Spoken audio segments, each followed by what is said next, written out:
Orientasi perkembangan dalam bimbingan dan konseling menekankan peran perkembangan yang terjadi pada saat ini dan akan terjadi pada diri individu di masa yang akan datang.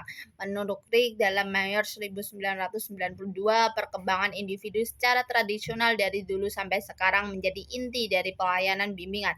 Tahun 1950-an, perkembangan bimbingan dan konseling sejalan dengan konsepsi tugas-tugas perkembangan yang ditentukan oleh Harvey Hirsch. Tugas-tugas perkembangan yang ditentukan oleh Harvey Hirsch dalam hal ini peranan bimbingan dan konseling adalah memberikan kemudahan-kemudahan bagi gerak individu menjadi alur perkembangannya.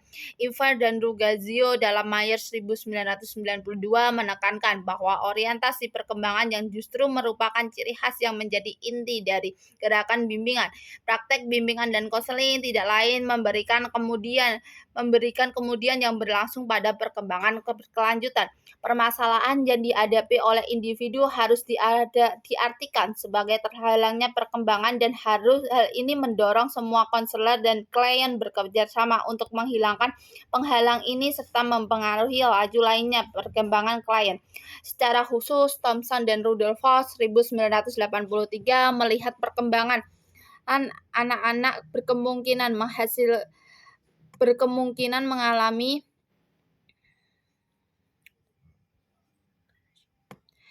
hambatan perkembangan kognisi dalam 4 bentuk. Yang pertama adalah hambatan egosentrisme, hambatan konsentrasi, hambatan reversibilitas, hambatan transformasi.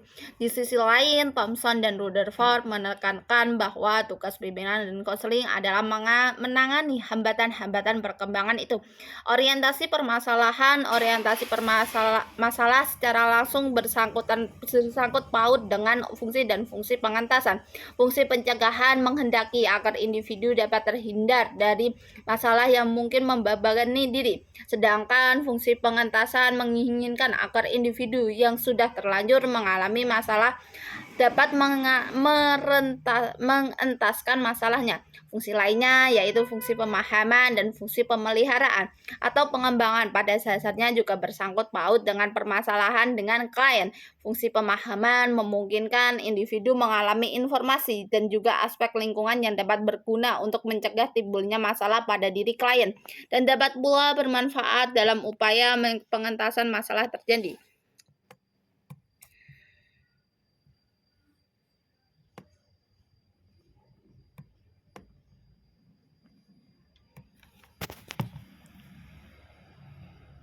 Fungsi pemahaman memungkinkan individu untuk mencegah timbulnya masalah pada diri klien dan juga dapat bermanfaat dalam upaya pengentasan masalah yang terjadi. Fungsi pemeliharaan dapat mengarah atau pada tercegahnya ataupun pemeliharaan dalam mengarah pada tercegahnya ataupun meretaskannya masalah tertentu.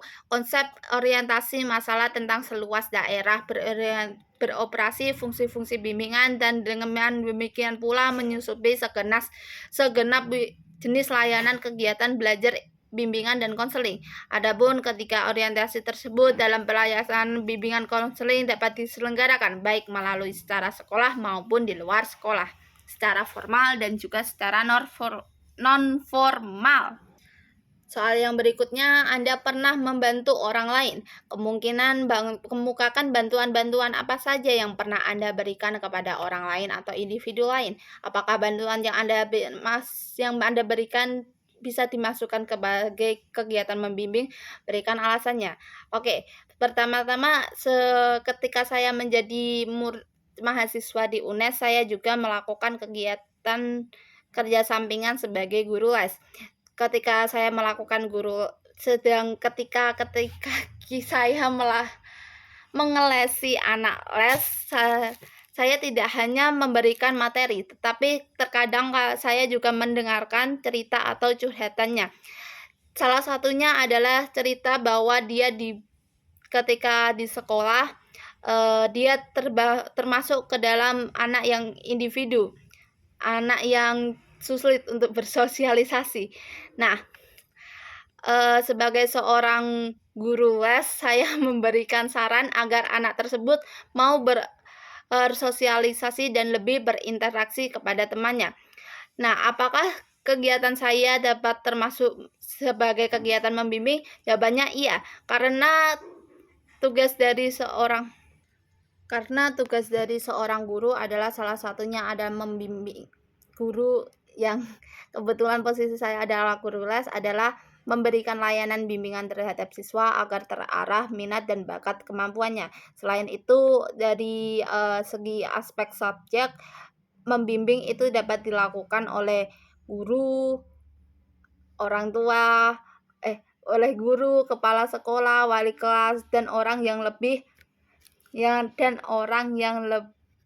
dewasa dari peserta didik. Namun kegiatan ini tidak dapat digolongkan menjadi konseling karena konseling itu hanya dilakukan oleh orang yang profesional dan sudah mendapatkan pelatihan.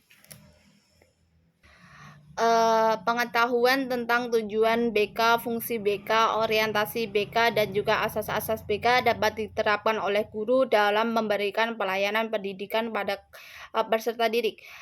Sebagai contohnya adalah ketika kita mengajar kan biasanya ada murid yang nakal atau tidak memperhatikan. Nah, ketika kita memiliki pengetahuan tentang BK, bimbingan konseling, itu kita bisa memberikan